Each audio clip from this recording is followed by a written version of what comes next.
Good morning students. आज हम लोग अपने यूनिट टेस्ट में पूछे जाने वाले पार्ट फटाबूट का एक बार रिवीजन कर लेते हैं।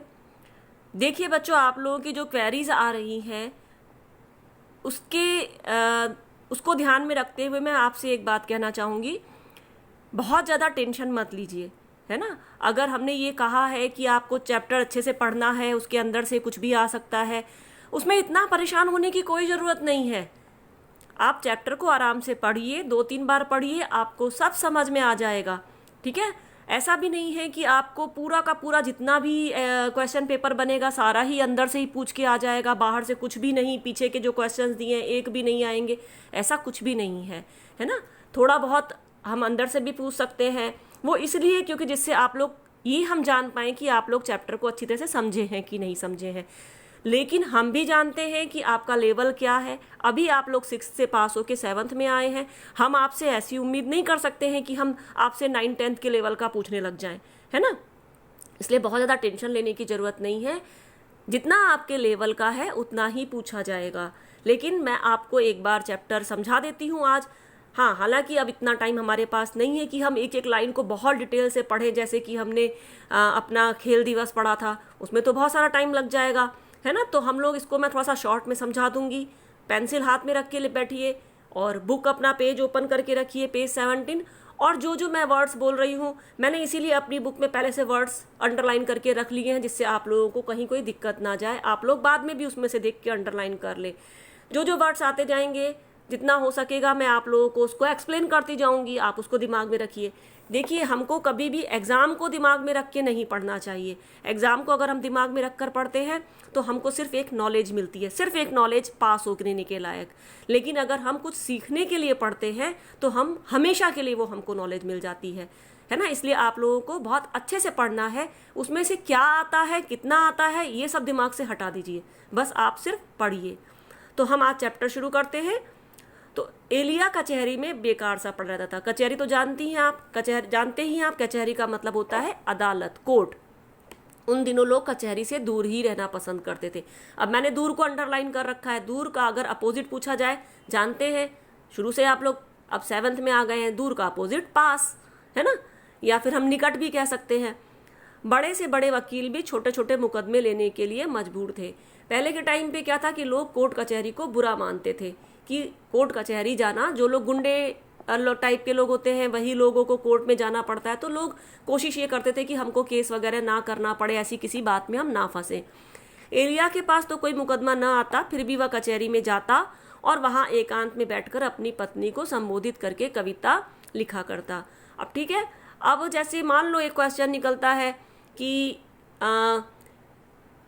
एलिया किसको संबोधित करके कविता लिखता था, तो पत्नी को संबोधित करके लिखता था। सिंपल सा एक क्वेश्चन निकल आया, है ना। उसके बाद एक दिन रास्ते में एक परिचित गाड़ीवान ने एलिया को रोकते हुए कहा। परिचित मतलब जान पहचान वाला।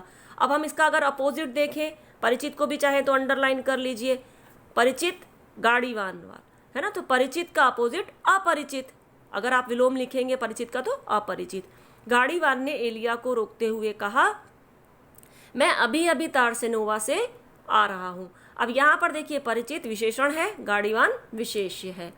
वहाँ मैं तुम्हारे चाचा से मिला था, वे सख्त बीमार है। यहाँ भी सख्त विशेषण है, बीमार विशेष्य है। ठीक है, सॉरी, ये दोनों ही विशेषण है। इसमें चाचा जो है, वे जो है वो विशेषण है। एलिया घर लौटा तो उसकी पत्नी घर के सामने धूप में खड़ी उसकी प्रतीक्षा कर रही थी। प्रतीक्षा का मतलब होता है इंतजार। एलिया ने चाचा की बीमारी की खबर उसे सुनाई तो उसके शांत गंभीर चेहरे पर बेचैनी के बजाय रहस्यमयी मुस्कुराहट आई। बेचैनी, अब देखिए बेचैनी का क्या है, ये भाववाचक संज्ञा है। बेचैन से बना है बेचैनी, ठीक है, बेचैन शब्द से बना है बेचैनी। बेचैन जो है विशेषण शब्द है और बेचैनी भाववाचक संज्ञा है। के बजाय रहस्यमयी मुस्कुराहट आ गई। मुस्कुराहट भी भाववाचक संज्ञा है, मुस्कुराना से मुस्कुराहट बन गया है। उसे देखकर एलिया के होठों पर भी मुस्कुराहट आ गई। अब देखिए, आप नीचे प्रश्न पूछा है एलिया मुस्कुरा क्यों रहा था, है ना। एलिया क्यों मुस्कुरा रहा था, आगे के पार्ट में हमको पता चल जाता है कि उसके जो चाचा थे उनका एकमात्र वारिस जो था वो एलिया था, तो उनको मालूम था कि चाचा के मरने पर सारी संपत्ति उनको मिल जाने वाली है, इसलिए वो अंदर से खुश हो रहे थे कि अब हमको सारी संपत्ति मिल जाएगी चाचा की, इसलिए वो मुस्कुरा रहे थे। अगर क्वेश्चन आता है, इतना बड़ा नहीं लिखना है, हमको शॉर्ट में लिखना है कि चाचा की संपत्ति मिलने की आशा में जो है वे लोग खुश हो रहे थे, मुस्कुरा रहे थे। तो मैं जाता हूँ, एलिया ने कहा। अच्छा, आप पूरा पाठ पढ़ेंगे तो इस बारे में भी ध्यान में रखेंगे कि किसने किससे कहा वगैरह भी आता है, तो आपको ये भी ध्यान रखना है, ठीक है। तो मैं जाता हूँ, एलिया ने कहा। आगे कुछ ना बोला।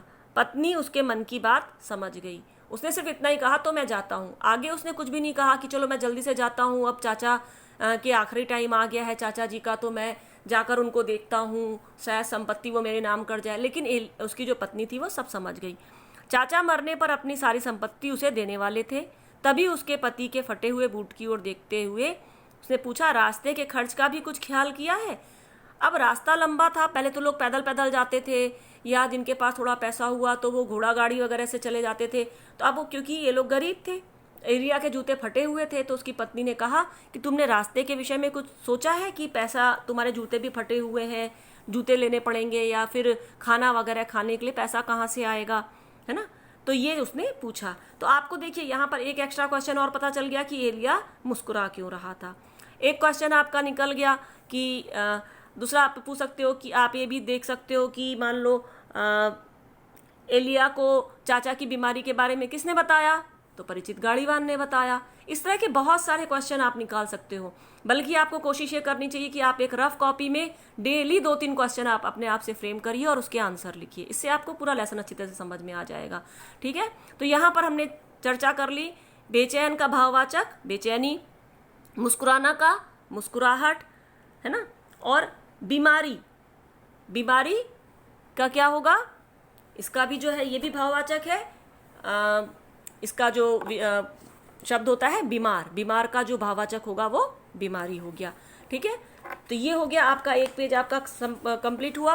उसके बाद दूसरा पेज, अब पेज टर्न कर लीजिए। इसकी चिंता ना करो, मेरे पास थोड़े से पैसे हैं। एलिया अपने चाचा के शहर के लिए रवाना हो गया। वह तेजी से चलता हुआ अपने फटे बूट के बारे में सोच रहा था। देखिए, फटे बूट, फटे विशेषण है, बूट विशेष्य है, के बारे में सोच रहा था कि वह उसे किसी न किसी तरह चाचा के घर पहुंचा दे तो बहुत अच्छा हो। ठंड के दिन थे, अब वो सोचा था कहीं ऐसा ना हो कि रास्ते में जूते और ज़्यादा फट जाए तो मैं नंगे पैर कैसे जाऊंगा। बस ये मना रहा था कि किसी तरह से मैं इन जूतों के साथ ही चाचा के घर जल्दी से जल्दी पहुंच जाऊं। रात हुई तो ठंड बढ़ने लगी। एलिया को लगा कि उसके पांव ठंड को जैसे छूने लगे हों। ठंड बढ़ रही थी, जूते फटे हुए थे, नीचे उसको ठंडी जमीन में उसके पैर टच हो रहे होंगे, तो उसको बहुत ज़्यादा ठंड लग रही थी। उसने अपने खस्ता बूट की तरफ देखा। खस्ता मतलब, खस्ता का मतलब होता है बहुत ही ज़्यादा बुरी दशा वाले, फटे, बहुत ज़्यादा फटे हुए। बूट की ओर देखा। बूट यहाँ पर विशेष्य, खस्ता विशेषण, जो अब मरम्मत करने के लायक भी नहीं रह गया था। मरम्मत का अर्थ होता है ठीक करना। आप यहाँ पर अर्थ भी लिखते जाइए। मरम्मत मतलब ठीक करना। उसे पहनकर चलने में उसे बड़ी तकलीफ हो रही थी, ठीक है। क्या हो रही थी? उसे तकलीफ हो रही थी। तकलीफ का अर्थ होता है परेशानी। तकलीफ का अगर आपको शब्दार्थ पूछा जाए, तकलीफ मतलब परेशानी। फिर यह ख्याल भी तकलीफ दे रहा था कि ऐसा बूट पहनकर चाचा के घर जाना बेइज्जती वाली बात होगी, है ना। और उसको क्या लग रहा था कि अब ऐसे जूते अगर मैं पहनकर जाऊंगा तो मेरी बड़ी बेइज्जती हो जाएगी। बेइज्जती का मतलब होता है अपमान। बेइज्जती का अर्थ होता है अपमान। लेकिन कोई चारा नहीं था। तब वह बूट की ओर से ध्यान हटाकर चाचा की संपत्ति पाने और भविष्य में सुखी जीवन बिताने के विषय के बारे में सोचने लगा। अब जब क्या होता है कि कोई तकलीफ हो रही हो और आप अपने किसी अच्छी चीज़ के बारे में सोचो, तो आपको जो अंदर से खुशी होगी उससे आपका ध्यान अपनी तकलीफ की तरफ से हट जाता है। तो वो भी ऐसे ही करने लगा। उसको ठंड बहुत लग रही थी, है, उसको पैर में ठंडक भी लग रही थी, और दूसरा उसको ये भी शर्म आ रही थी कि मैं चाचा के घर ऐसे जूते पहन के कैसे जाऊँगा।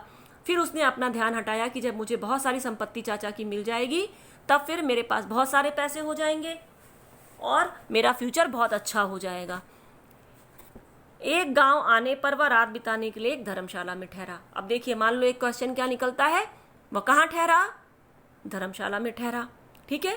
फिर दूसरा एक क्वेश्चन क्या निकलता है कि एलिया को क्या सोचकर तकलीफ हो रही थी, एलिया को क्यों तकलीफ हो रही थी। तो एलिया को अपने फटे जूतों के कारण तकलीफ हो रही थी, और दूसरा फटे जूते पहनकर चाचा के घर जाने पर जो उसकी बेइज्जती होती उसके बारे में सोचकर उसे तकलीफ हो रही थी। कम किराए में उसे एक गंदी छोटी सी कोठरी मिली। अब गंदी और छोटी सी क्या है, विशेषण है, कोठरी विशेष्य है। अब ये बताओ कि क्वेश्चन एक बन जाता है कि उसे कैसी कोठरी में रहना पड़ा, तो उसे गंदी और छोटी सी कोठरी में रहना पड़ा। वहां दो व्यक्ति पहले से ठहरे हुए थे, वे दोनों ही सोए हुए थे। एलिया अपने उन्हीं कपड़ों में लेट गया। अब उसके पास तो इतने सारे कपड़े थे नहीं, जो कपड़े पहन के आया था उन्हीं कपड़ों में लेट गया, लेकिन नींद नहीं आई।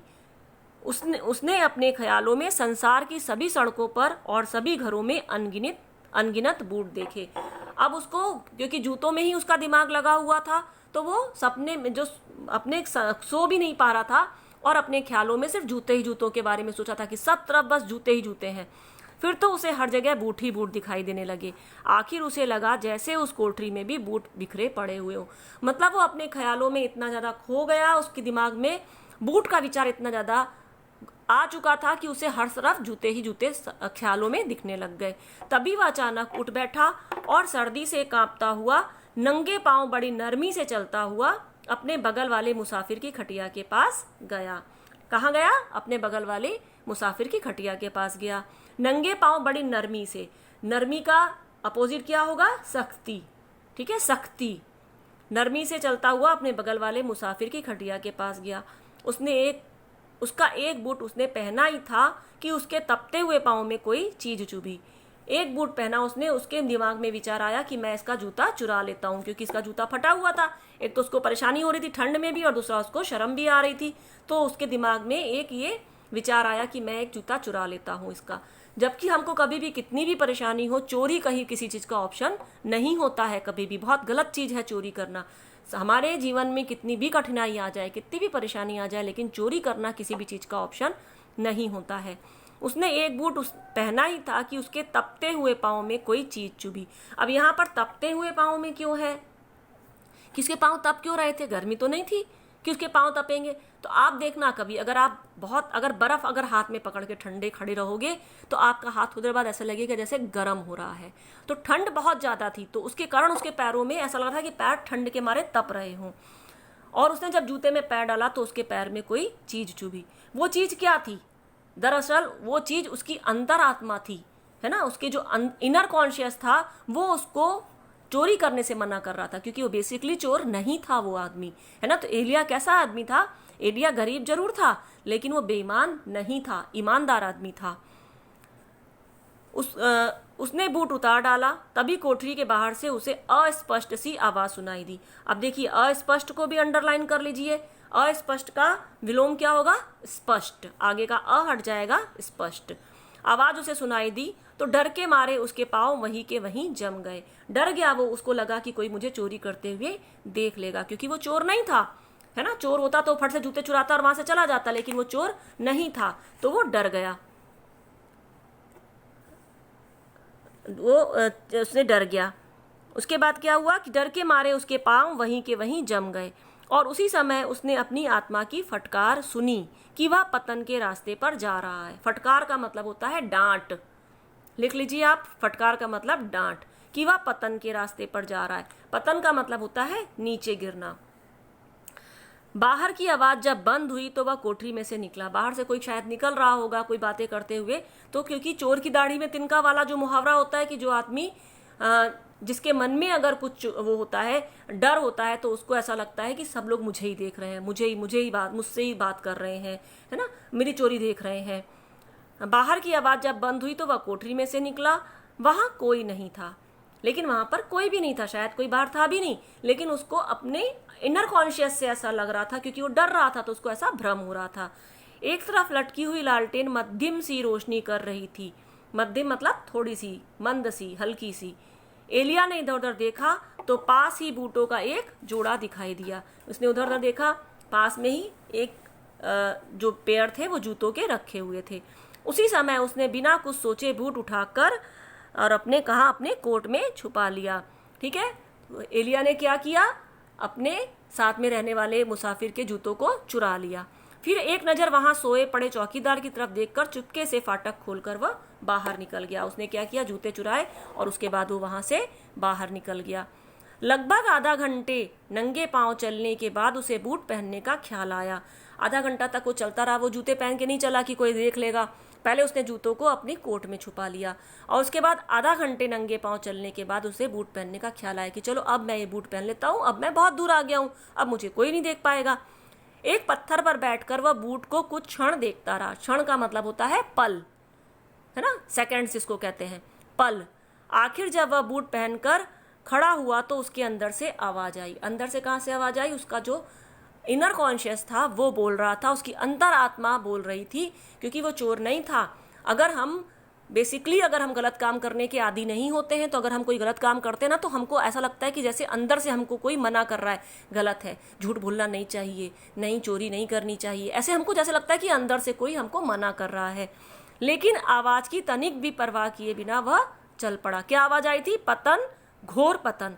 तो ये क्वेश्चन क्या बनेगा कि उसको जब जूते चुराए तो उसके अंतरात्मा से क्या आवाज आई? पतन, घोर पतन। ठीक है। या फिर आप ये लिख सकते हैं कि जब उसने जूते चुराए तो उसको किसने रोकने की कोशिश की? उसकी अंतरात्मा ने रोकने की कोशिश की, लेकिन आवाज की तनिक भी परवाह किए बिना वह चल पड़ा। तनिक का मतलब होता है थोड़ी सी। ठीक है। तो आज हम इतना ही करते हैं। नेक्स्ट पीरियड में हम बाकी का भी अपना रिवीजन कर लेंगे तो ये आपका चैप्टर खत्म हो जाएगा।